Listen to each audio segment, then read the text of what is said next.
कभी सोचिए, जब दुनिया में न बिजली थी, न इंटरनेट, न किताबें और न ही कोई कानून, उस समय भी एक ऐसी सभ्यता जन्म ले चुकी थी जिसने इंसानी इतिहास की नींव रखी। उसे कहा गया मेसोपोटामिया, एक जमीन जो दो नदियों के बीच बसी थी, टाइग्रिस और यूफ्रेटिस। आज जिसे हम इराक और उसके आसपास का इलाका कहते हैं, यहीं पर दुनिया के पहले शहर बने। यहीं पर पहली बार इंसान ने लिखना सीखा।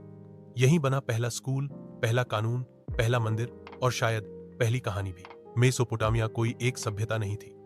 यहाँ कई ताकतवर संस्कृतियां आईं, सुमेरियन, अक्कादियन, बेबीलोनियन और फिर असीरियन। हर कोई कुछ जोड़ता गया और एक विरासत बनती गई। सबसे पहले आए सुमेरियन।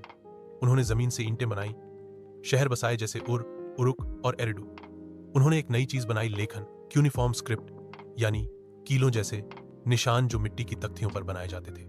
यही लेखन आगे चलकर दुनिया की सबसे पुरानी किताब गिल्गमेश की गाथा में बदल गया। एक ऐसे नायक की कहानी जो अमरता की तलाश में जंगलों, राक्षसों और देवताओं से टकराता है। इसके बाद आए अक्कादियन। उनके राजा सारगोन महान ने पहला साम्राज्य खड़ा किया। पहली बार कई शहर एक झंडे के नीचे आए। फिर आए बेबीलोनियन, एक नाम जिसे आप शायद जानते होंगे, हम्मुराबी। हम्मुराबी ने पहला व्यवस्थित कानून बनाया, कोड ऑफ हम्मुराबी। इसमें लिखा था, अगर किसी ने किसी की आंख निकाली तो उसकी भी आंख निकाली जाए। आई फॉर एन आई, यही से शुरू हुआ। उनके बाद असीरियन आए।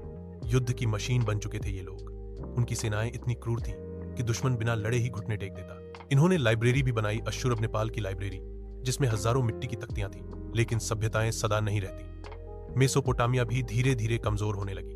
अंततः 530 ईसा पूर्व में फारस के महान राजा साइरस द ग्रेट ने बेबीलोन को जीत लिया और इस तरह खत्म हुई इंसान की सबसे पहली महान सभ्यता की कहानी। पर क्या सच में खत्म हुई? आज जब हम कानून पढ़ते हैं, स्कूल जाते हैं, कहानियां सुनते हैं या लिखते हैं, तो हम उसी सभ्यता के बीज को सींच रहे हैं जो 5000 साल पहले दो नदियों के बीच पनपी थी। मेसोपोटामिया केवल इतिहास नहीं, बल्कि वो जड़ है जिस पर आज की पूरी सभ्यता खड़ी है।